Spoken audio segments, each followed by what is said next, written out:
This is the July 16th, 2024 meeting of the Landmarks and Historic Districts Board. Present, we have William Hine, Susan Clark, Tim Ganettis, Vicki Kahn, Barbara Roberts, Martha Green, Ed Wisnowski, Larry Jones, and Samantha Malone. This meeting is being conducted under town code and New York state law to allow for both in-person and virtual participation. Individuals may undertake remote participation by going to the town clerk's portal page on the Town of Southampton website, and by clicking on the Zoom link, allow for that participation to take place. The online Zoom participation is being moderated by Peter of CTV tonight. For any remote comment on a particular item or any in-person comment, but for remote content, please notify CTV via chat or the raise hand function relative to an agenda item so that comment can be made. To reduce wait times for online and in-person participants, our practice is to advance items on the meeting agenda if notified. Commentators will need to provide name, agency if relevant, and place of residence or business.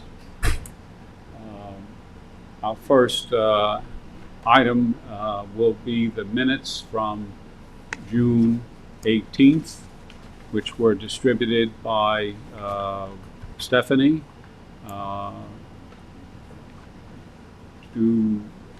Does anyone have comments or additions with respect to the minutes that were distributed? If not, I'll entertain a motion to approve. Moved by Vicki, seconded by Martha. All in favor, say aye. Aye. The minutes are approved. The first item on our agenda tonight is a demolition permit application for 703 Flying Point Road Watermill. We have a representative here for the property owner seeking the demolition. There has been some correspondence associated with this with respect to the question of requirements to complete the application. Southampton Town Code, Section 123.9, Section D1A, I should say, states that upon receipt for the building department, upon receipt of a demolition permit application, as defined in Section 33-5 of any building or structure prior to 1941 as determined by the assessor's actual year build information, or which is referenced in a Hamlet Heritage Report or the 2014 Historic Resources Survey. That application should be referred to the Landmarks Board.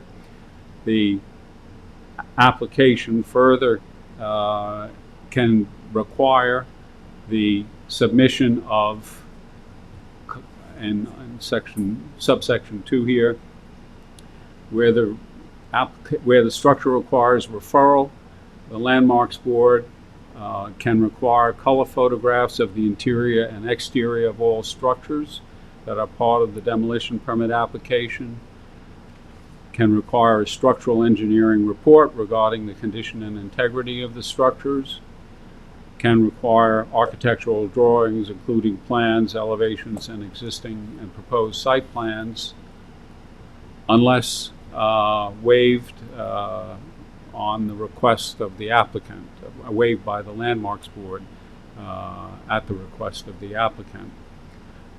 We have not received any of those materials, and there has been correspondence made by David to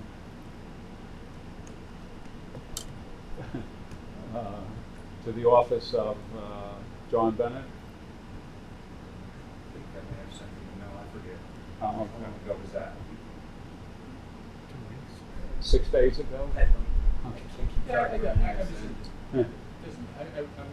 Okay, all right. So, That's not. well, just for a lot of our participant members here are not apprised of all the circumstances of the business that goes on. We did not receive an official letter waiving a request for waiving of those requirements, and so the application has been sitting there in a manner of being incomplete. And the question is here tonight, if Mr. Bennett, are you willing to comment on this? Thank you very much. As always, thank you for the opportunity to be heard. My name is John Bennett, and I represent the applicant. There are two houses on this property currently. We've obtained approval from the Zoning Board of Appeals to separate these houses each on its own lot, which makes a lot of sense because actually two houses on one lot under the Southampton Town Code, as David will tell you, has been doing this as probably longer than I have, or at the same time, is a non-conforming use. So we'd like to talk to you about the request for waiver because we don't think it's going to give you any valuable information or information that would lead to something that would help you make a determination on this. The easterly residence, which is in very good shape, that's on your resources district photograph map that's to the left. That's going to be maintained, and there's no, I think that's the other one. I think, well, to the left, I'm sorry, to the left of this photograph, it's the right or to the east. If you put your cursor over to the, yes, that house is in extremely good shape. And there's no intention whatsoever there's no request to make any changes to that whatsoever. The house to the east, though, which is the smaller of the two homes, which is in very bad repair, and indeed the utilities have been disconnected from it, is a different story. It's in extremely poor condition, and it is not designated within a designated historic district. It is not designated within a designated historic district, nor is the home designated as a landmark, nor do we feel that under any stretch is this a home that you could refer and ask the town board to create a landmark. We did submit an application. We did submit with the application a photo taken from the closest public right-of-way, Flying Point Road. It's not listed as one of the properties in the Watermill Hamlet Heritage Resource Area, although it was noted in the Historic Resources Survey. The description notes that the structure is only partially visible from the street and further states that it has been altered, which again is one of the touchstones for whether or not you consider something historic. It's been altered, as the town records themselves show. A hip roof porch added to the front facade. That's in your own records. It gets difficult when you are suggesting that something is of significance when it is not. I'm sorry. No. I don't care. I just want to make sure that. We're having a difficult time hearing you with all the fans going. Sorry. What? That helps a lot. No, okay. What's it? They cut off the AC at a certain point, I guess. I don't know. Maybe they want you to. Is that some not so subtle suggestion that you should move? That was okay. Carry on. Thank you very much. So it's very difficult, even on the Secretary of Interior's guidelines, when you have something standing out there that's not in a historic district per se, and again has been altered. The historic survey notes that the home may show up on the 1916 map. That's the 1916 Belcher Hyde map. It's one of my prized possessions in my office. I actually bought a copy some years ago from then town historian Bob Keene when he had his little bookshop over on South Main Street. I took a look at it. When you look at the Belcher Hyde map, some of the houses and structures are quite. None of them come to the level of the Sanborn maps, but they're you can tell what you're looking at. It's very hard to distinguish anything that would allow you to rely on anything on that 1916 map, which again I looked at myself in my office today. And then let's talk about the request for interior photographs. I'm sort of scratching my head on that because I don't know that there's any jurisdictional trigger for that. I have a fairly good knowledge of this stuff just because I've made a study of it. I'm not aware of any interior spaces that have been landmarked on a non-voluntary basis. There have been interior spaces, certainly not in the town of Southampton, other than public spaces. And if you look at the way the Interior Secretary catalogs these matters, most of the time when you see landmarks,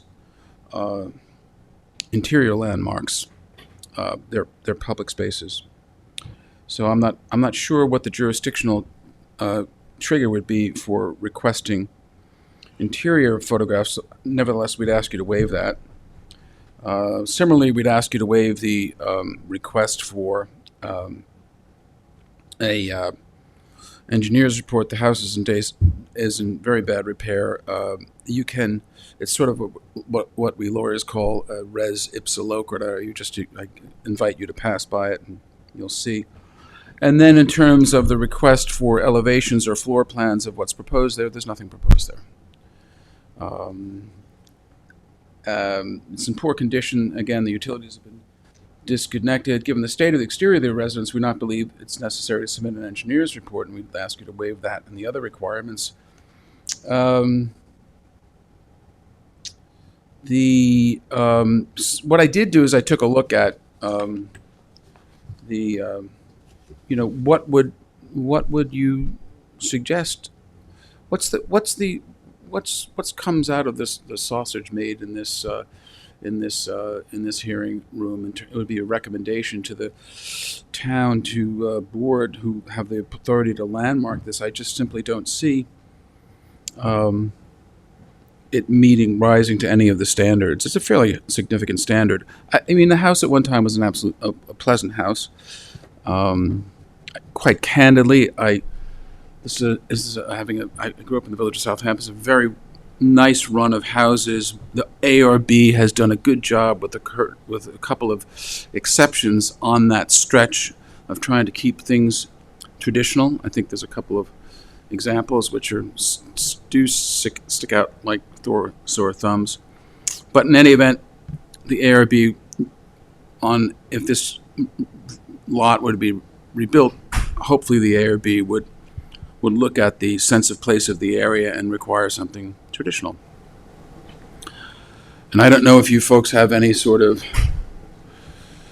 referral or make recommendations to the ARB or give them some sort of design standards or something like that. I agree. It's a pleasant, it's sort of an old line road. It's one of the areas of Watermill that was developed first. As a child, there was nothing behind that road but farmland. And with one exception, a couple of exceptions, that I think that the ARB has done a fine job in making sure that new construction has been traditional. But I think if you look at it's an attractive house at one point.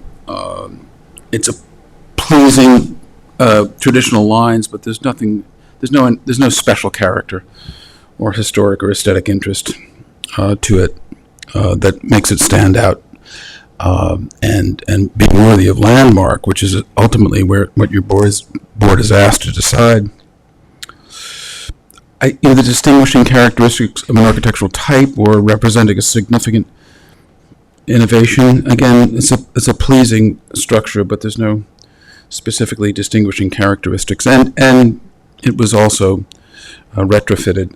And I'm not trying to be overly pedantic about the position on its age, but we did request discards from the assessor's office, and we received a determination that no discards were available. This is sort of surprising, but that's what they said. And again, you have a determination by this historic resource inventory that it may be on the 1916 map, and may just doesn't make it. Again, for whatever it's worth, I did look at my copy of the 1916 Belcher Hyde, which must be the only reference that's being made here. They say the 1916 map, that must be the Belcher Hyde. I didn't see anything that was unequivocally attributable to this house. So I'm very thankful that this board is here to try to protect houses and structures that should be landmark. I would simply suggest to you, with a great amount of respect, that it does not at all rise to that level, and it would be difficult at best to make a recommendation to the town board to landmark this. So again, there is no intention to build anything at this point. We respectfully ask you, so we don't need any plans, elevations, or anything like that. We respectfully request that you just simply trust the Architectural Review Board to listen to any input that you would have on building on this stretch. Again, scratching my head as to the requirement or need for interior photographs, since you have no jurisdictional trigger there, because there's no interior landmarking that I'm aware of other than public spaces. With all deference to my friends at the Charleston Historic Society, where I visit every year and see their bumper sticker that says "Gut fish, not houses," and I understand that and I respect that goal. But on the other hand, there's no jurisdictional trigger for that. And we did submit a photograph. But the house, despite what your historic inventory says, it's visible from the street. I wouldn't make that argument. We just don't think it rises to that rather significant standard, and would ask you to let us proceed. And thank you for your patience. Thank you. Thank you. Just to your point on the interior photographs, it's not to be able to have jurisdiction or control over the interior. It's used as a diagnostic tool for us in our role of documenting resources prior to their either preservation or demolition, just to have a sense and be able to get an idea about the age and the full story of the building. Sometimes those photos do have telling information, and it saves everyone of the Landmarks Board having to traipse through the client's house. I would have absolutely no problem whatsoever with a conditional approval that is conditioned upon our submission of interior photographs. Actually, at this point, a lot of research in history and reporting is done prior to the review of the application, and based on the fact that it's incomplete, that has not happened. It is a Burnett house. Buddy Burnett lived in it at some point in history. I interviewed him, and there's a sketch of it on the wall behind him. Buddy is now since passed, so I can't talk. Of course. When we reviewed the one to the right of it, it's 675. Actually, that house had been attached, from what we understand, to this house at one point, and it was moved over for another member of the Burnett family. That's also the location of almost the original lot Burnett house who originally settled there. From what we understood, there wasn't stone rubble for the one at 675. It could be located on this lot. AYB's 1800. So there's interest in the house because of that. Is actually older than the house to the left, which is 1850. That one, I think, is an Elsie, ended up being, Elsie was a Burnett, but a Rogers house. So the Burnetts lived, so there are a lot more research needs to be done to determine the origin and what type of historic and architectural significance is left with that house. Are you suggesting that because of its purported relationship with the Burnett family that it's identified with historic personages? Pardon? Are you suggesting because of its purported identity with one of the Burnett family's members that it's identified with a historic personage? More research needs. No, but that would be very, very helpful to me. Are you suggesting that an identification with the Burnett family is identification with a historic personage? Well, Not Well, just that. No, but be is working on that, that's so- important for me to No, I don't think understand? that- excuse me, sir, I don't think that Susan is alleging anything. Excuse me? I don't believe that Susan is alleging anything. Don't She's simply believe- stating that we need, I don't know whether this mic is working or not, that we need to do more research. Well, that's in your So we code. can't comment any further on the history of the property. No. There was a specific affirmative statement made on the record that this was a Burnett house, so I'm entitled to an answer as to whether or not, because that's the way these things work, whether or not you're saying that because there's some purported relationship to the house with a Burnett family member, that means that it's identified with a historic personage. it's, We need to do more research on the house. That's what There's she's been a saying. I statement think, that it was a Burnett from what house. I understand, you submitted the application on July 2nd. On July 3rd, the interior and exterior photos and the engineers were requested. And I've checked my email daily, hourly today, and nothing was Yeah, submitted. we're not talking about that. We're asking you to waive that. I'm going to go back Application. again. This is a factual hearing.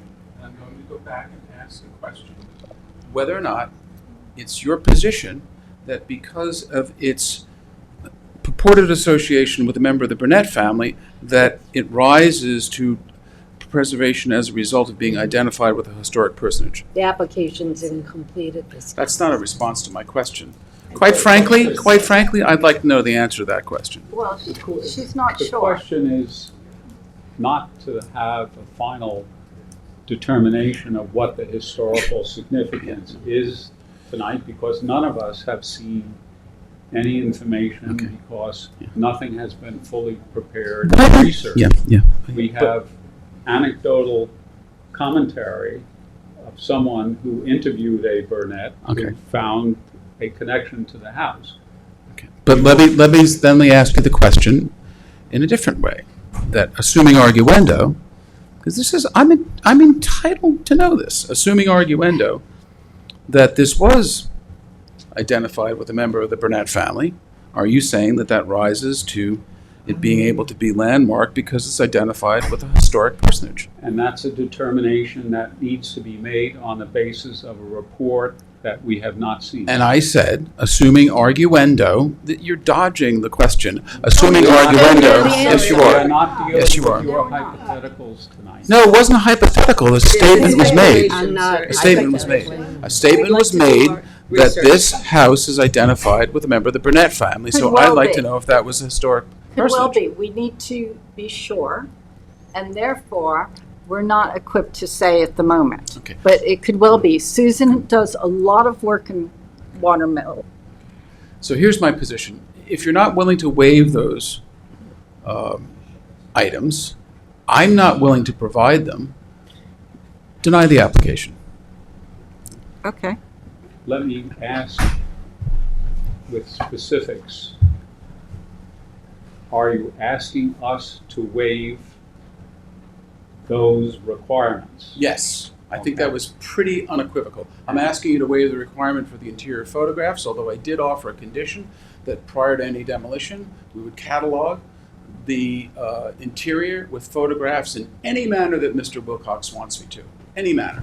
I will trust his direction as how to catalog the interior of the house. So I'm asking you to waive the interior photographs. I'm asking you to waive the engineer's report because I think it's quite obvious the condition of the house where where all the utilities have been removed. And finally, I'm asking you, and my guess would be that you wouldn't have any problem at all with this, to waive the requirement that we put some sort of, give you some sort of plans, elevations, and drawings because there's no intention to do I don't anything. myself think that that is a problem Okay. to waive.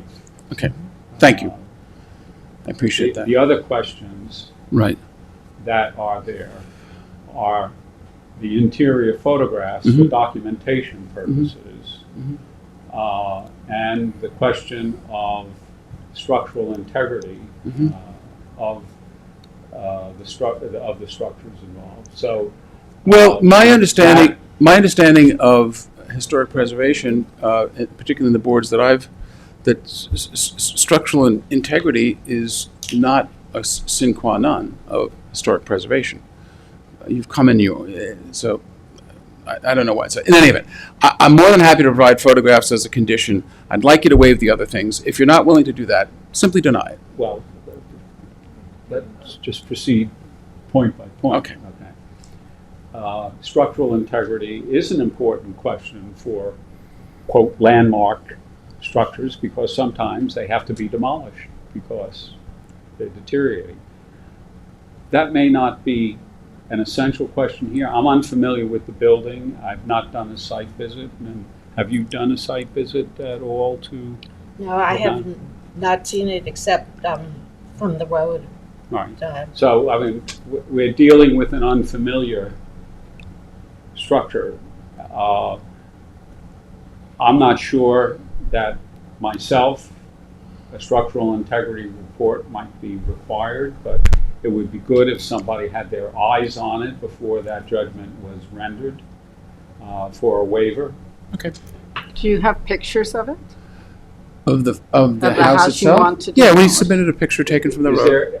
Is there anybody occupying the house? No, the utilities have been all disconnected, That's not and I would be hesitant to have, from a liability point of view, quite candidly, have anyone go inside any of the board members go inside the house, but we could provide interior photographs. Well, we have and normally do have the practice of going into buildings except if they're in imminent danger of collapse. Yeah, that's where we are. I would have to require some sort of hold harmless or insurance provision. This house is not in good shape. Well, But I can again. I'd be more than happy to provide a video of the inside as well as photographs of it. Well, okay, now you're getting, I think, a clearer vision here of things. With respect to the engineering report, if there was a waiver of the liability questions involved, would the house be available for inspection? Again, I'm not. There's nothing in there to hide. It's rather unremarkable. But I would have a question of letting someone could get hurt in that house, and liability aside, I'd be very concerned about that. It's not in good shape. As a matter of fact, the fire department came to look at it and wanted to use it as an exercise, which is not uncommon in these demolition situations. Why don't I do the following, if it's okay with you? Let me see if I can ask my client if they'd be willing to provide some sort of basic engineering report and some interior photographs, and maybe we'll make some progress with that. And if you could put it on for a relatively short date after that, I would be greatly appreciative of it. In the approach of having an engineering report done on the structure, the interior would be available to be photographed as well? I'd prefer to provide photographs. I'd prefer to have a licensed engineer go in there, and as part and parcel of the engineer's report, there would be interior photographs. If David wanted to tell me what kind of numbers or what type of things that he's looking for, I'd be more than happy to recommend that to the client. You offered to have video, you offered to have videos done by yourself or pictures done Something by like, yourself? sure, we can give you some visuals. Yeah, that's not a problem. Yeah. And you would certify that they were for this house? Oh, God. We've had bait and switch options before. Oh, well, that's just, I would, I'm a member of the bar for 42 years, and I will, if David wants me, I will certify under the suitable practice law and rules that they are accurate. I would never do that. If I did that once, that would be the last time I think anyone would listen to me in this board if I did something as nefarious as that. But yeah, sure, of course. We want outside and inside Sure. pictures. Outside and inside, We yeah. haven't seen it at all, really. Sure. And the engineer's explanation of what those photographs are and whatever deficiencies he's taking those pictures to show. Well, I would just have them take the photographs. Yeah. Or somebody, a photographer, go along with them. Let's see if we can do that. Fine. I think you're going to find that there's not really much here to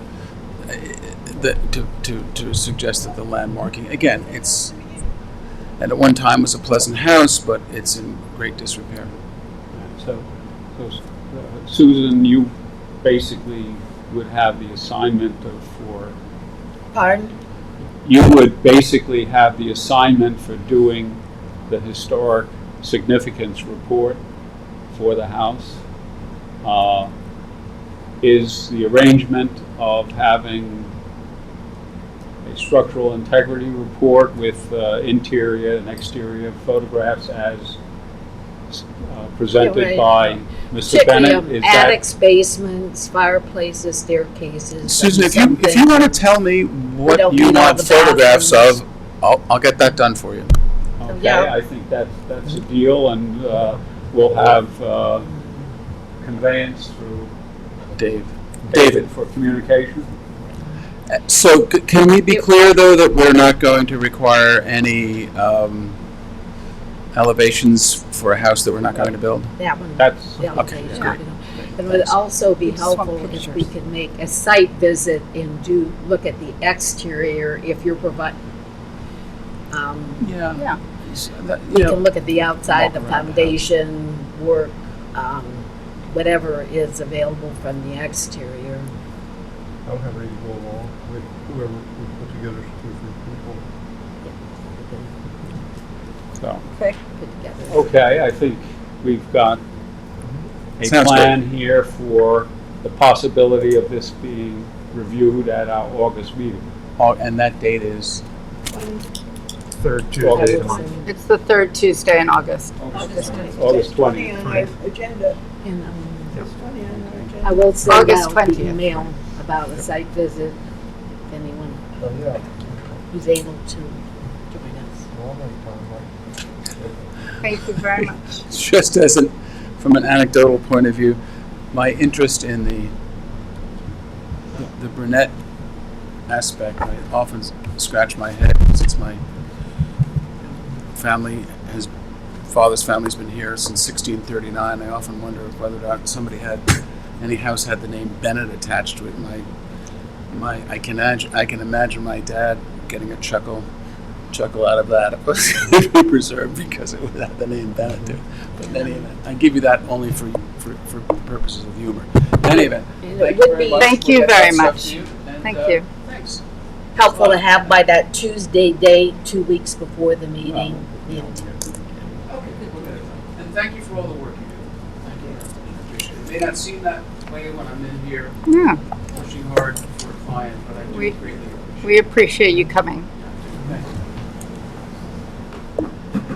Okay, so we will close this out here.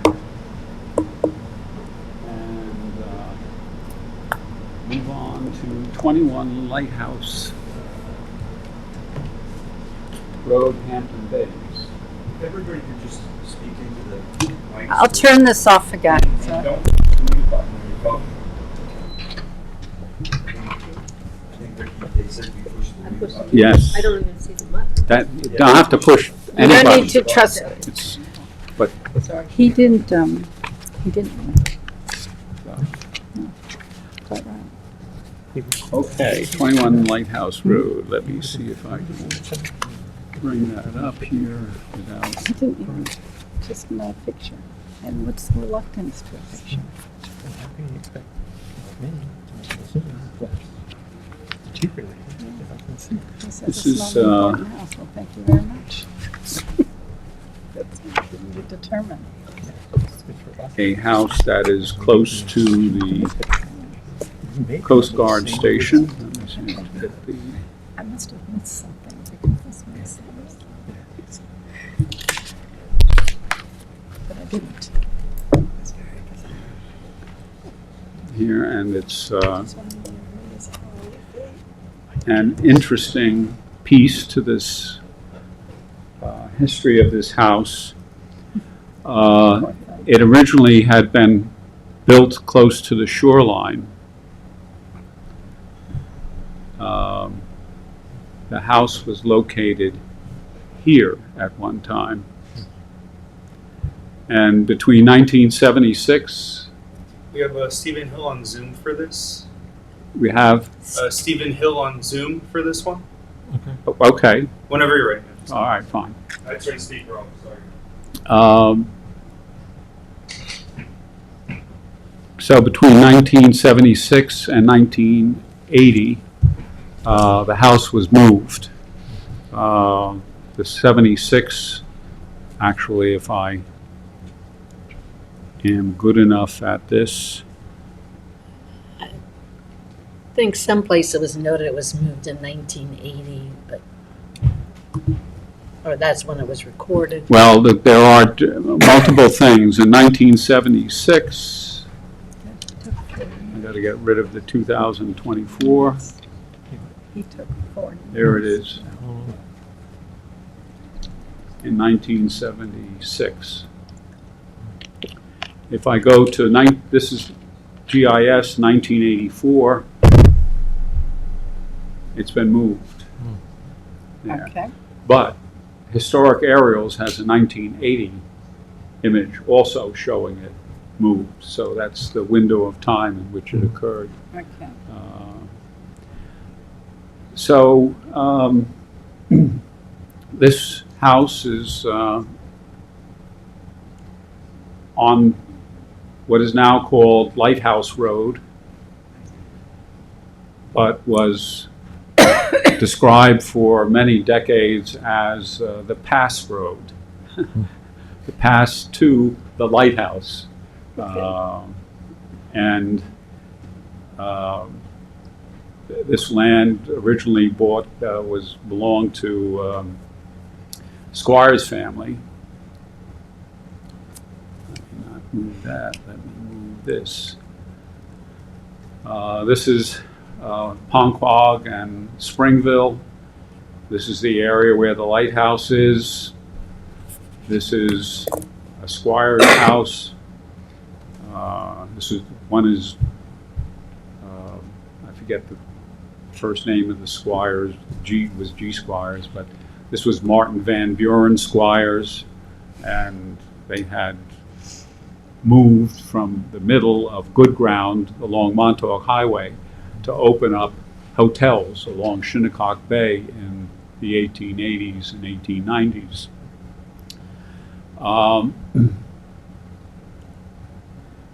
This property began to be used by Mrs. E.J. Bellows. She acquired the house in the property in 1886. A portion of the property for $300, and she bought the rest of the property for her daughter for $1,000. and the land was transferred there. If I have, here's the 1902 map. Let me see if I can get the map centered here. Too big, too sloppy a mouse here. Mrs. E. Bellows, that's the 1902 map showing a house in place. The AYB for the assessor is 1907. I think that was based upon a newspaper citation of a rental that she made for the house in 1907, but the 1902 shows the house present there. And let me get this back. Her neighbors, I should point out that the neighbor here, Frederick Penny, that was her son-in-law. Her daughter Alice married Frederick Penny next door. 1911, F.W. Jackson was a pretty active builder in the Hampton Bays, Quogue area, and was renovating the cottages down there. So Eliza Jane Bellows was born. Eliza Jane Halleck. Her upbringing was on the other side of this peninsula, this neck in Springville, rather than the Ponquag area of that neck. She married a nearby member of the Corwin family. 5 years later, he dies. She next year marries James Bellows, who disappears into kind of oblivion. 1884, he dies. So by 1885, she's got a bunch of kids, and she goes into the rental and real estate business. If you look at the real estate record, she's active in buying and selling property. So you're very powerful business presence in the Hampton Bays area. So the house was constructed under her auspices. The exact date, I haven't found a specific building citation for the contractor building the house, but that's the period of time. Her daughter survived until 1951. If you look at the application, you can see the application for its renovation in this relocated place is pretty, the house is pretty run down and in bad shape. And the front faces the east then, is that? So The what front appear- faces the What? west. It's on the east side of Lighthouse Road. Let me just show the picture again. Okay. So this is west over here. This is Shinnecock Bay.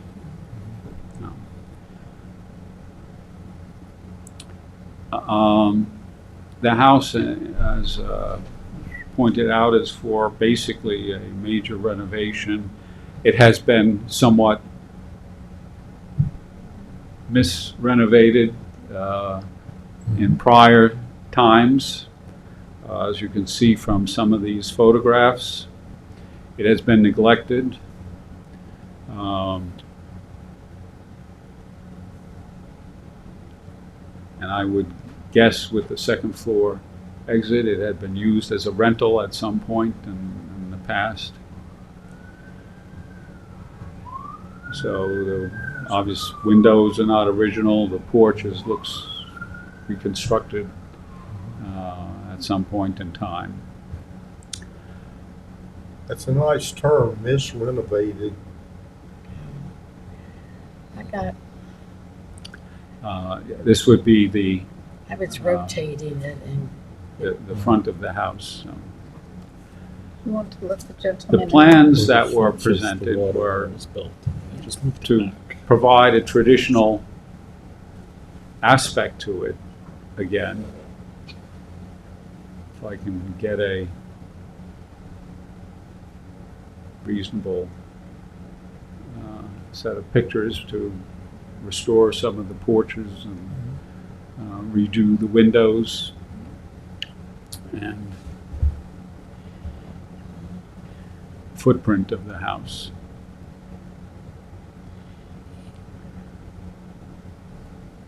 So almost, my thought is almost anything would be an improvement. Well, they were talking about the baseboard heat, the vinyl windows, the asphalt roof being all upgraded. I couldn't tell if I got the sense, were those areas just patched over or is work in progress? It looked like maybe they were just boarded up, but I saw. I think it was suspended work. But it appears that they were working. I don't think current. I think currently, it was weatherproof. It was more weatherproofing. some That's other what- thing. that's It what was I thought. Stabilizing the I didn't see a structure. lot, but No, that wasn't like Yeah, suspended that's what I- construction. It was I trying just make a to. note. That yeah. I agree with you. So we have somebody online, Peter. Yes. Just have to turn the speaker back on. Otherwise, you can't hear the Zoom.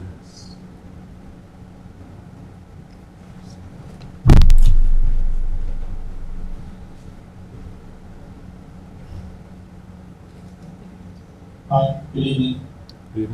Good evening. We can hear you. Great. My name is William Stephen Hill. I'm an architect along with my daughter. Is the architect submitting the plans to this. I'm a firm in New York City called West Architects, and my wife is the owner of the property.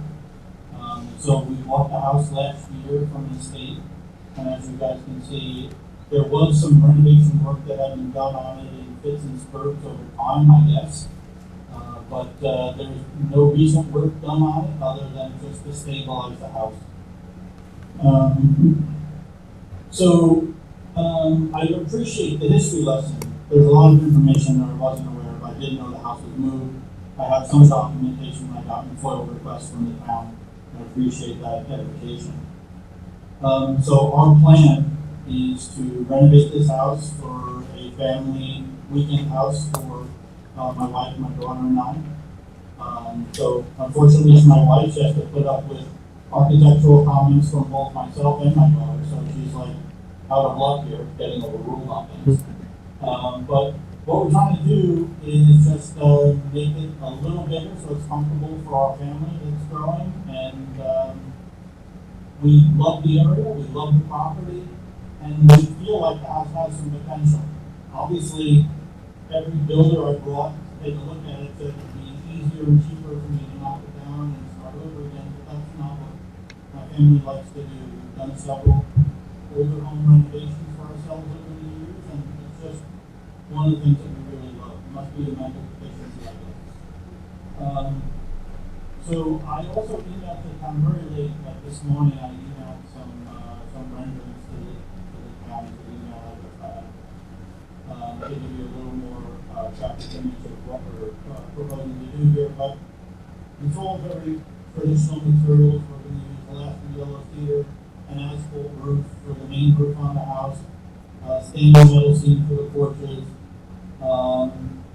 just nothing outrageous, a very simple, modest house that will hopefully be my family for a long time.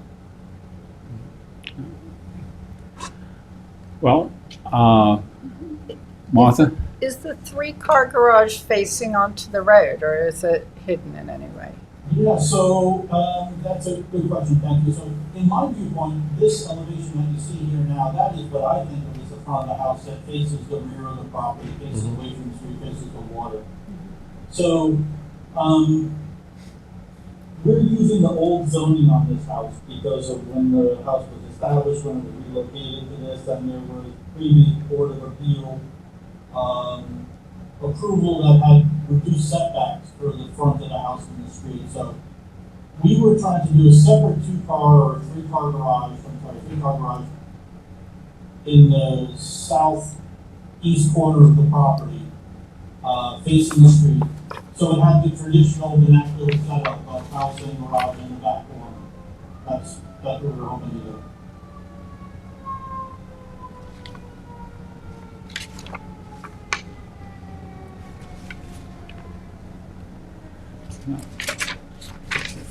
So it's facing, when I look at that picture, I beg your pardon, it's facing to the left or is that a driveway into another house? So what you see is a little driveway that's pea gravel that moves Okay. and loops out in the property. Correct. The driveways to the north go back to the new modern house that's on the water and houses beyond it. Okay, So in this image, the lower right-hand corner of the property is where the proposed garage would be, Okay. with a straight gravel driveway down along the tree line there to the road. I would point out that historically, at the turn of the century, when that area of Hampton Bays along Shinnecock Bay was being developed, and new houses, in some cases estate-level houses, they all faced the water. And that probably, when that house was moved, it was not changed around. Yeah, they didn't rotate, they just shifted back. Yes. Yeah. Yeah.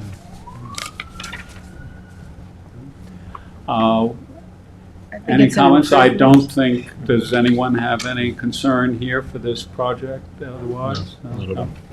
So I think there's no problems with it. We'll respond positively to the building department. And I haven't written up, but some of that information I will try to put into a written form, little notes and tidbits associated with that area of Ponquag, and have it forwarded to you. Thank you. We would really appreciate that. We really appreciate the history lesson today, and we appreciate the board's time in considering this. And good luck with the project. Thank you. I'll need a lot of good luck. Right. And probably a lot of money, too. I was gonna say, if you guys want to start a GoFundMe for me, that's great. We'll leave it at that. Well, thanks for giving us the information, and it is helpful when we do get feedback of more accurate details of what's going on. So, thank you. Hi. We have someone else on Zoom. Okay.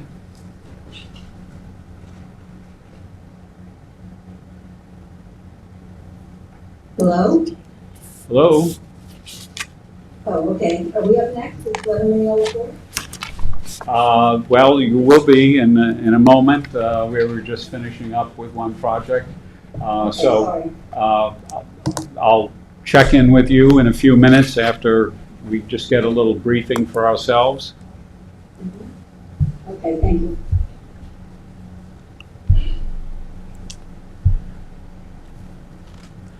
Okay, I did send around a report about Mineola Court to the board members for review.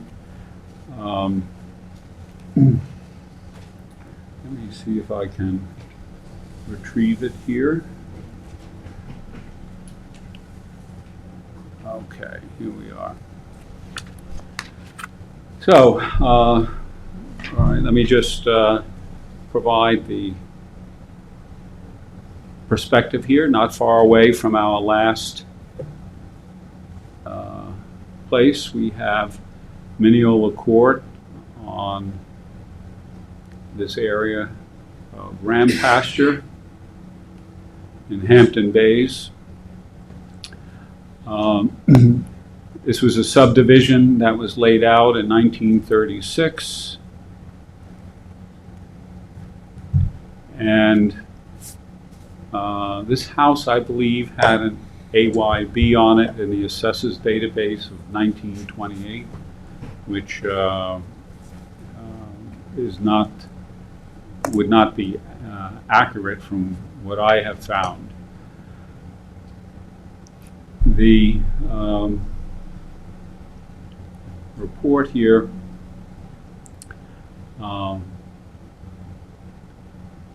shows a house, skylights, 2 stories in place. The project involves enclosure of a screened porch and a sunroom addition on the rear on Mineola Court. It's not been cited anywhere as a historic resource. It's not a neighborhood of historic character that anyone has identified. The background of it is in the report in terms of it being developed by Nassau County businessmen and to some degree politicians in the 1930s.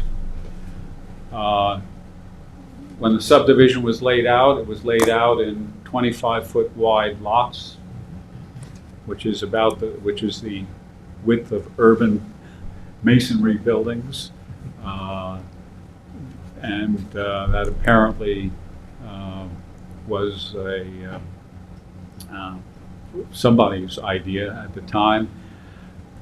So 11 Mineola Court consists of a combination of 3 lots over a period of history, and I outlined them with the red arrows in the report for Mineola Court.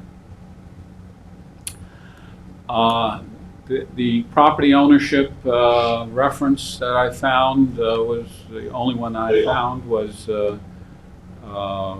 from 1946, in which lots 55 to 57, Mineola Court, Ram Pasture area, sold for $500. Doesn't sound like there's a house on the property in 1946. So my assumption is that the house is after that period of time. It's not found on 1930 aerial images and does not show up on 1938 aerial images as well. The earliest image on historicaerials.com is from 1954. So the house actually probably escapes even the triggering of the 1941 threshold for our official review. But it's here, and I see no reason for us to have any concern or objection. And I just read that 1996, a second floor was added, so I assume that's when the shape changed. I don't know what it looked like before 1996, and when those skylights in the front were probably added. Oh. So I agree with what you're saying. So we have online our comment. Can you hear me? I can. Can you identify yourself and where you're from? Yeah, so my name is Cecile Coiro Campbell. My husband's here too, Michael Campbell. And we are from Nassau County. We recently retired and bought this house, but it was actually a house that has been in my family for the past 60 years. So, it's a house that's known to us, and it's correct. The house was renovated in 1996, and that's when that second story went on, for sure. But nothing really has been done to it since then. And that renovation is small that we're trying to do, so I'm happy to hear that it looks like everything can move forward. Yes, there's no concern here. So basically, we will send our response back to the building department of no concern. Wonderful. That's great news. Thank you so very much. Thank you for your time doing this. Right, and thanks for your comments. Okay, take care. Bye. Bye-bye. Okay. So, we can go on to 20 Bay Avenue, East Quogue. And let me see if I can get that geographically located here.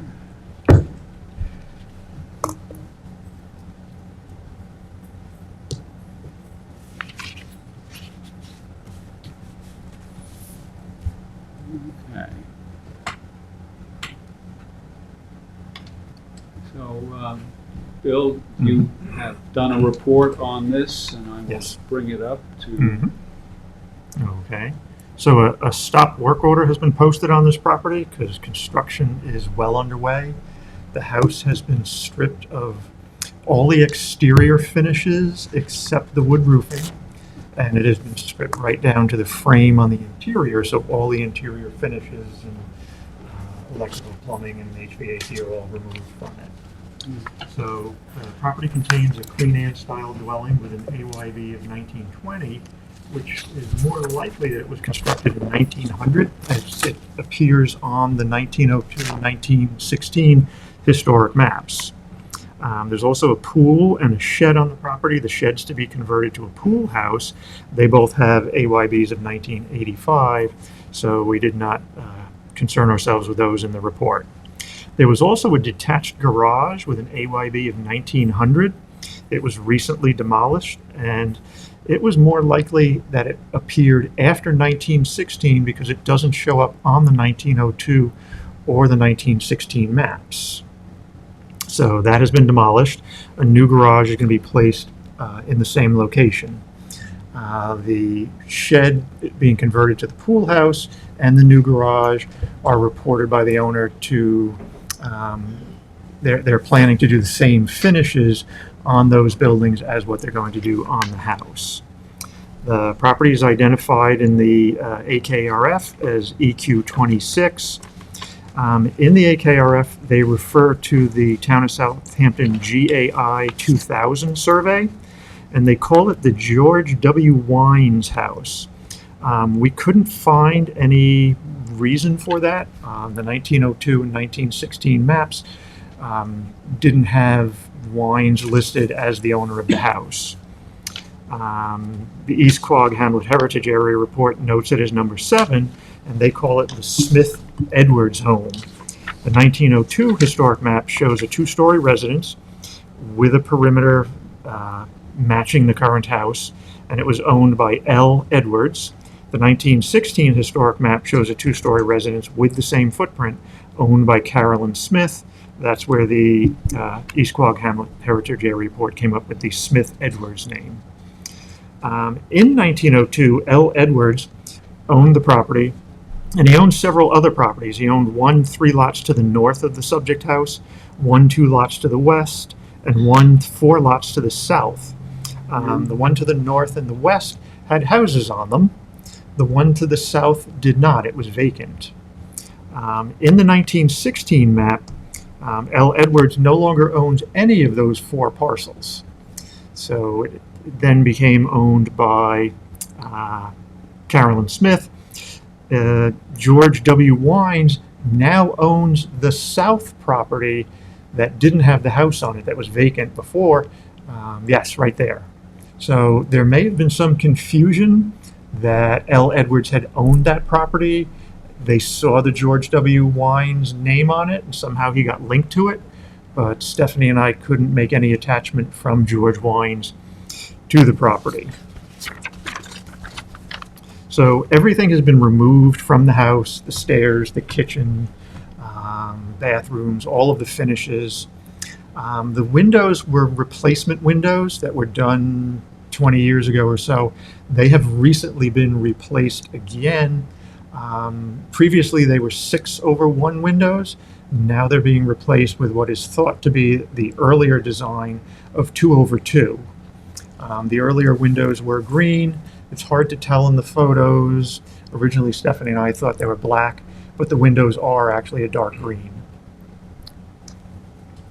Again, work is in progress. There was an addition on the rear of the house, extending the kitchen, and then another one extending out to do a mudroom and a laundry, and that portion was taken off. In that photo, you can see in the little red sort of box that I put on there, previously that was a carved-in porch in the first floor of the house. And it only went halfway across the front of the house. So it started to make Stephanie and I wonder if that was the original porch, and then the covered porch was added on later. But we couldn't really prove that because the other porch out beyond it was just recently reconstructed completely. Foundation, framing, everything is brand new, so we had nothing to age it by. But it did seem odd that it would have sort of the two-part porch. The other thing that's odd is the front porch that extends out with the roof over it goes beyond the house at the other end, but doesn't wrap around the corner to become a porch on the side. It just has this little portion that sticks out on the end. They have saved the turned posts. Some of them are a little rotten on the bottom. They're going to replace them on the porch. In that photo, you could see where the roof line was of the previous addition on the rear of the house. And that was built in two parts. And then the second part, the smaller part further out, was replaced at one point and completely reconstructed. Without a stairs in the house, we had no access to the second floor. It's actually a 2.5-story house, so we had no access to the attic. There you can see the post. The one on the right, or sort of toward the top of the page there, is the worst post. Most of them are in much better condition to that. But they plan on taking off a portion of the bottom, replacing it, and then putting those posts back into place.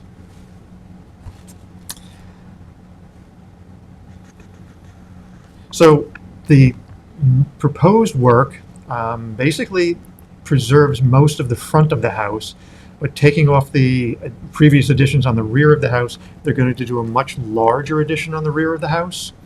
Unfortunately, it's the same width as the structure and the same height, so there'll be no ability to perceive where the original house ends and the addition begins. The roof line is a continuation of the original roof line as well. There is, the roof is sort of odd. It's a gable in the front, but a hip in the back. So then they did a gable little reverse off the hip in the back and another one on the right side of the house.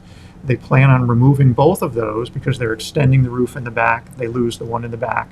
But when they do the new hip on the back of the house, they are going to do a similar reverse roof on that, so it will resemble what had already been there. But instead of being on the south side of the house, it'll be towards the north side, but again, it's on the rear of the house. The one that's on the side of the house is being removed, and the north and south sides of the house are going to receive shed dormers on the third floor. And Stephanie and I both didn't feel that they were in character with the remainder of the house. There are two bay windows on the house. One is an angled bay on the south side. That one is being preserved. There's one on the north side, which may have been a later or an early addition, but an addition to the house. That one has it's a square bay and has a small hipped roof on it. The roof is being taken off that, and it's going to receive a shed roof, and it will have standing seam metal roofing on it. Depending on budget, they hope to do the wood roof over again. Budget may dictate that they end up with an asphalt roof. The windows are all Anderson. They've all just recently been replaced with the 2/2.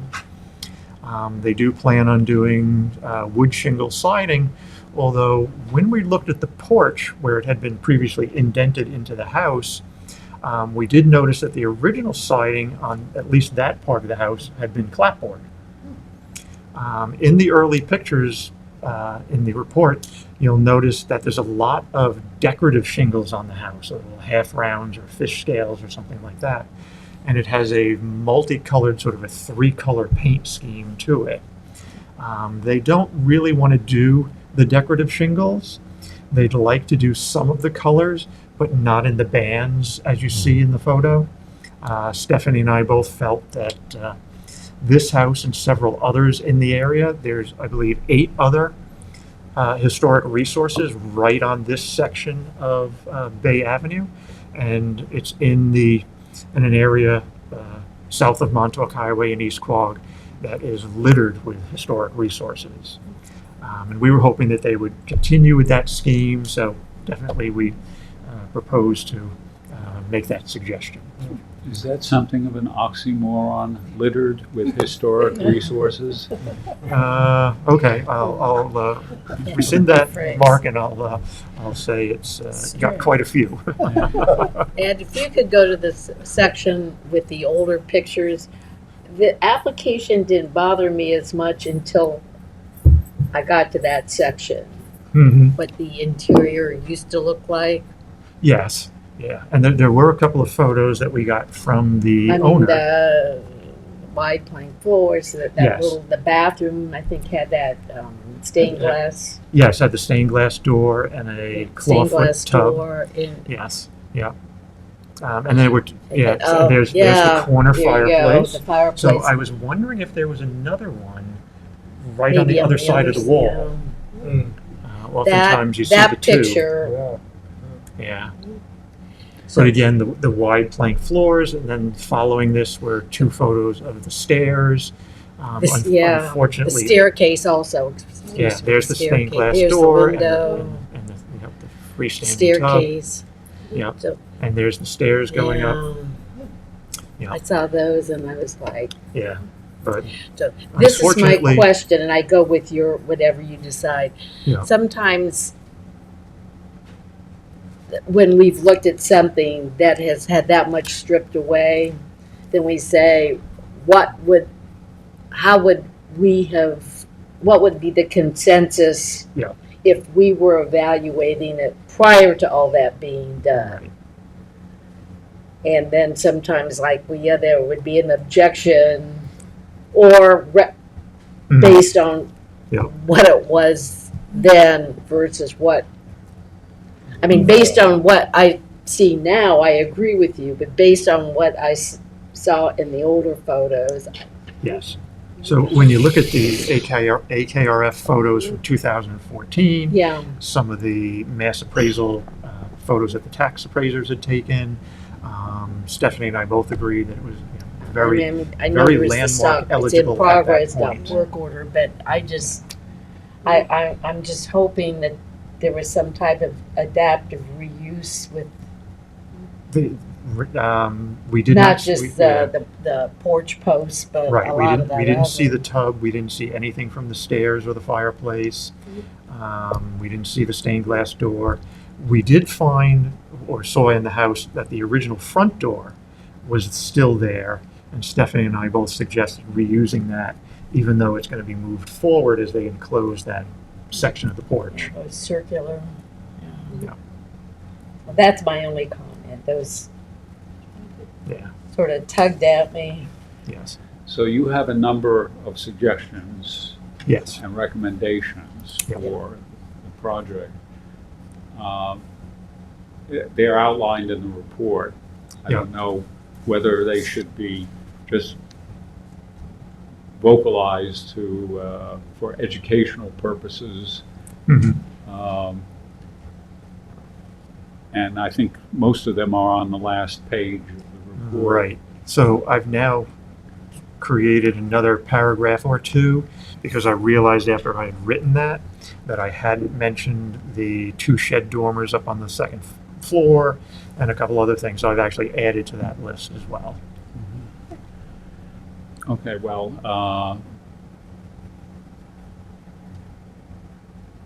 one of the things you mentioned is that the addition that's being proposed will actually, because there's no change in the roof line and And no sidewall. change, yeah, and the Yeah. side walls, that increases the sense of mass, among other things. Right. And you can't Changes really that define where the original house ended. Yeah. Right. Would it be feasible to think of recommending that they put some articulating or a distinctive architectural? Yeah, if they hadn't put in the foundation already, Oh. I would say it would be easy for them to step the walls. But I could give some thought to a way, even just a trim board or something running up there that defines it. Yes. Gives some sense of the distinction between Yep. Older and newer. Yes. So among other things, so you're going to make a recommendation about the placement of the dormers. Yep. And you recommend that the turn post be used. Correct. And that, I think, is logical. What And was the shed dormers, you're suggesting to leave those off? Well, they removed one of the gables on the side in order to do the shed dormer. The house appears to be a 2.5-story house, although in the GIS folder there was a letter from the building department basically questioning the third floor and whether they could have that and whether they could expand it. So if it may be a moot point at some point that they're not permitted to expand that space. Seems like very seldom the shed dormers look good. Particularly on the third floor, it starts to get kind of high. And, the shingle pattern, color variation, and that is of some concern because it's too expensive. Is that one of the concerns? No, they didn't care for those sort of half-round scalloped shingles. So they wanted to go with just straight shingles, at which point the color scheme didn't seem to make sense because that was sort of as it changed from a straight line of shingles to the decorative shingles, they started changing the colors. So they wanted to continue with the colors, but more fascia, soffit, window trim, things like that, not bands on the house itself. Well, but you put in the report that the board should agree to recommending that the decorative shingles are desirable. Yes. Is that something that everybody is? Yeah. I like going that. Okay. I mean, if you paint them, you could sort of paint them out without, doing banded colors. Once they're painted, you still get the white shadow pattern of the design, but it's not very obtrusive. Yeah. Well, we had sort of recommended both the decorative shingles and the They're multicolor not paint. that expensive. And the front door should be used as Correct. So, okay, so I seems like we have a consensus on, and you would write up Yes. those matters with respect to the response Yep. to the building department? Okay, Yes. thank you. And How does that Again. come up though? Were you alerted to how you put a stop work order on it? Were they operating without a permit at all? Yes. They did all Well- that foundation? They had a permit for a smaller addition and a smaller modification. So then when the building inspector showed up and realized that they were going well beyond what that permit had originally defined, they gave them a stop work. Yeah, start growing. that's not an unfamiliar practice with respect to cases we have had where Yeah. one thing is applied for and the next thing it's a demolition. So construction, it's called construction, and it turns out to be deconstruction. But in any case, thanks, Bill. I mean, terrific, again, documentation for the report. And it's a little bit unfortunate that Mr. Bennett is not here to understand why interior photography is important to understand the historic character of a building, much less the other details that might make it historic. But the architectural forensics that you practice are great. I mean, really, it's a terrific piece of business we have. Okay, anyway, we can, I think, proceed then on to the next item of significance, which is We had 7 right-of-way Noyak where an existing dormer was put on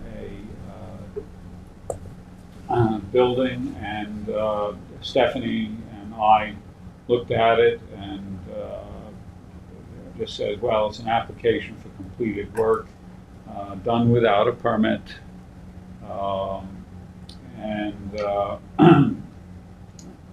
And by virtue of being a change made during the period of some permitted construction. So we thought it wasn't a significant building for review. And while we're at it, we might as well just say the same thing is true of Rampasture Road, which is close by to 2 other places we've talked about tonight. The work was done more than 10 years ago, and that doing and reviewing the application, which was mostly associated with interior work renovation, was not something that would be productive for us to spend time with. Which brings us to 2569 Montauk Highway, which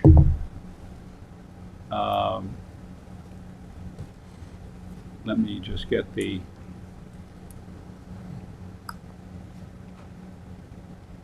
what happened to my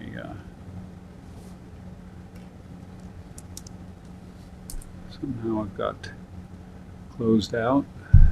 But Martha, you were going to Well, I didn't get a chance. Ed kindly pulled up some things. Ed kindly pulled up some articles. This is a application for an extension of an existing house which was built around circa 1920, and for P.B. Matthews, I believe it was, who was headmaster of the Bridgehampton High School. It sits between Topping Rose, between the Nathaniel Hawthorne House and the high school. So it was built in about 1920s, and until 1974, I think it was a father and son that owned it, that built it, and then his son lived in it, but I'm not positive. It's now owned by someone different, and he's put in the application. Basically, they want to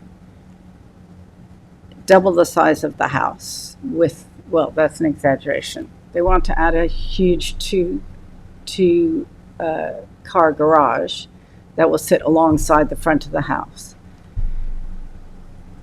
and attached. They want to keep the windows the same. And they say it'll be in keeping with the house. The renderings aren't quite clear whether they're going to keep the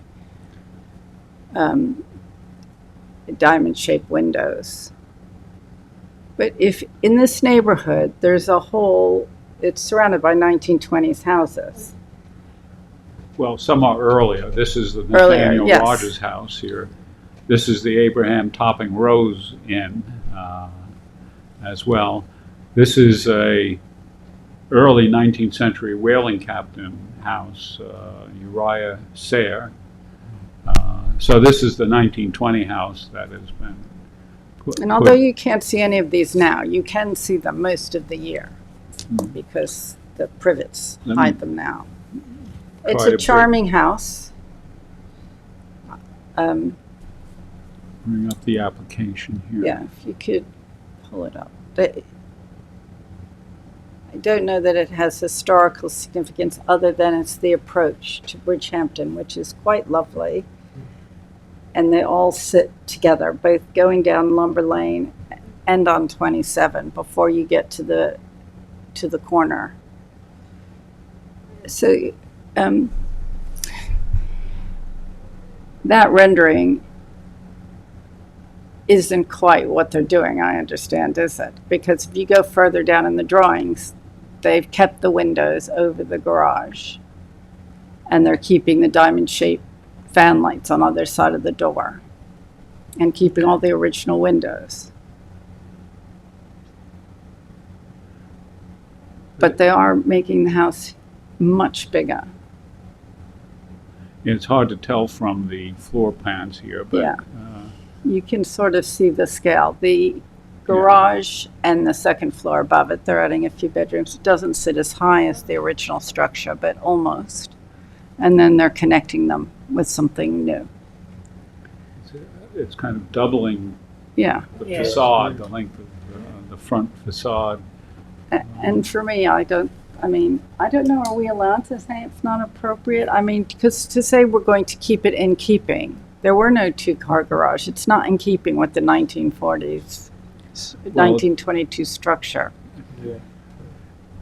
That's one item. The other item is a two-car garage fronting 27. the house right on Main Street in Yeah. a neighborhood that particularly could also be included in a historic district because there are many more houses further east that are old and part of the Yeah. historic residential structures of Bridgehampton. I think that whole approach on both sides, all around Main Street, is important and should be preserved if possible. You're also have a two-car garage backing. The next building over, but one, is the school. There's a lot of activity there, a lot of school buses. You don't. Traffic goes slowly Yeah. there too. Yeah, So you getting get a in and out of chance there to is look pain. left and right. But they are there now. So you I can- haven't seen anything quite like that. It's lovely, isn't it? I mean, the addition. Oh, yeah. It's, No, I mean, I haven't that's seen horrendous. anything quite like that No, it's proposed in this area. no. I mean, I lived in the Midwest, and it would always astound me that there were attached garages that were larger than the house itself. Yeah. I mean, but that's a different area, different Yes. ages of houses. Yes, there is. I'm kind of racking my brains to think of an attached garage, because that's my area, like that. Facing, with the doors facing The the front, road. sitting parallel with the I haven't- house. They, Oh, that's a I winter believe, picture. went to the planning board or the ZBA. I'm not sure which. Look like ZBA because they look like they were requesting pyramid relief Okay. in the application. But they probably at least pointed out that this is a access road to the neighborhood behind the house, which is not developed and utilized, not improved in any way. But that's, I forget how wide that is, but that probably allowed them to get the permission to have an elevated structure right practically up against the boundary without having to meet certain requirements, maybe the pyramid law. But it is a massive addition, there's no doubt, and changes the. And are we allowed to say, could they think of it, could they have another go, basically, so that the garage isn't sitting parallel with the house Well, I onto think that's a 27? recommendation we can make, yes. The question is to put our concerns down on paper in the response. My sense is that to have this very large, lengthened front for the Facing. building is going to be out of character with the rest of the buildings around. And, if the expansion was rearward, it's a deep lot, relatively deep. We go back to I closed out the wrong window, but anyway, it's a deep lot that they could expand back if they could. wanted more bedrooms in the house and more first floor area and a garage that is out of sight by having the driveway pull in. Maybe I can pull that. So when we write a response, we can ask that we can't approve it at this time because we'd like them to rethink. We don't feel it's in keeping, and we'd like them to rethink it so that the garage isn't front facing.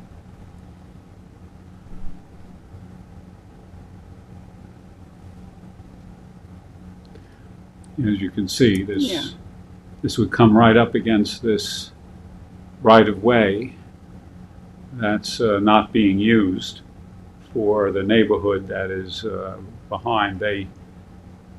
This is Bull's Head Village, It's my friend's house. and their access is through a road out southward. But this was left, there's a little wetland here as well. So they apparently could build almost up to the property line, but it seems to me it would make better sense to have the addition to the rear and allow a driveway access to come around to a rear-placed garage. Yeah, exactly. Yep, nice idea. I see that. Okay. So that's a recommendation we can make? Yes. Yes, please. Okay. So we have some objection with the recommendation. So Can I write it and send it to you? Can I write it and send it to you? You can correct it. yes, if you want, then I I'll would. I would.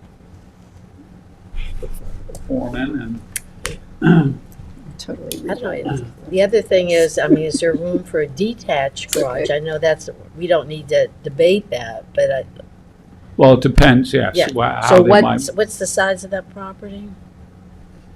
what's the size? Yeah, I mean, particularly since there's a little leeway there on the west. I mean, but just the size of the property Well, itself. it's a half acre. So. Okay. Or even looks if, larger. even if it was attached, and even if they didn't do it all the way to the back of the house, some step back from the Step front back, facade Exactly. They Exactly. can make it. to make Yeah. that. They Exactly. could do two Minimize the squares. volume, rather than- Correct. increase the volume, it's just too bulky. It's not in keeping with any of the other. And putting it in the context that this is a prospective historic district. It has neighboring historic structures nearby. Okay. I'll start it. All right, now I can get out of my computer business here. Back to the paper agenda. There's, Where's Stephanie? we did receive a referral with respect to 6165 Bayview Drive, which was a reiteration of a planning board referral that Susan made a response for a year or two ago or more. So it was basically just saying that you didn't express any concern in that initial response, Yeah. and we just sent it back saying this is what we said 2 years ago or so when I was there.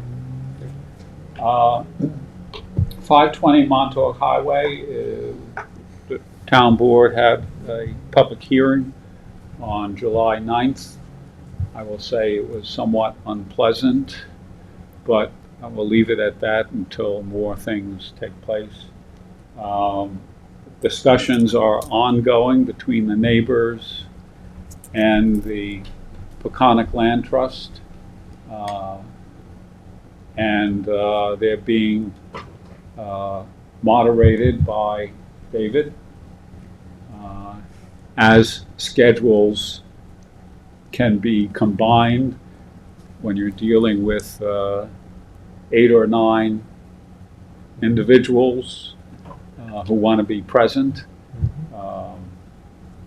It's tough getting the schedule to work, but he's working on it. And he's the point person for us working on that project.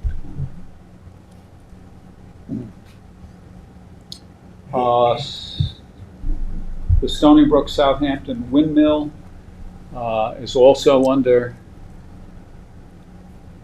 I don't know how active discussion, but the community preservation legislation was passed to allow a 99-year lease by the town of the windmill. And now what is being worked out is the boundaries of what would be leased from the State University of New York by Southampton Town. And that's maybe somewhat complicated because the president of the Stony Brook University resigned to become president of Yale University, and her PR agent got her story in the New York Times about 5 days ago, so her profile and achievements. But that has made things a little bit more tentative with respect to decision-making that might be involved for the whole project to go forward.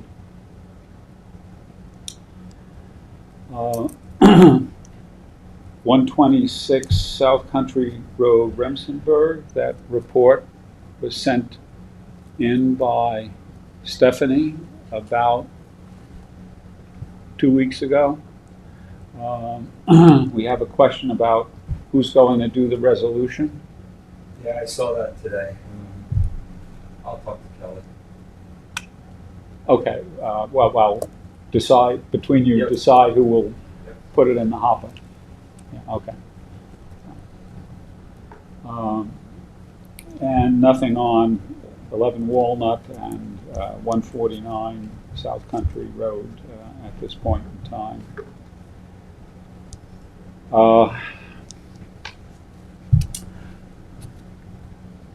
We just got,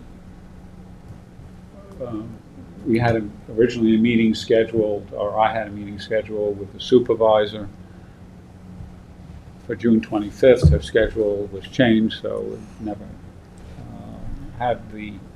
it took place. The next possible opportunity is for a meeting on August 9th. And at that meeting, I would like to discuss what the needs of the Landmarks Board are, and I would like to have you think about that and submit what you think might be useful for you to have in hand, or see the Landmarks Board have as operating resources for making the work more successful in preservation. And I'll probably send an email with a tickling reminder in a week or so to just see if you've got anything that came up for for you to suggest. So, okay, there's nothing else. Certified local government. There's no activity going on there. The historic buildings we've already covered. The Stony Brook campus. The other thing that mentioned was that the State National Register of Historic Places, nominations for that would be a good thing for us to kind of promote, for certainly increasing public awareness of both preservation and of the historic structures in our community. But that takes some effort and time, and that's probably one of the things I would bring up with the supervisor in terms of how she or the town board can help accomplish certain things.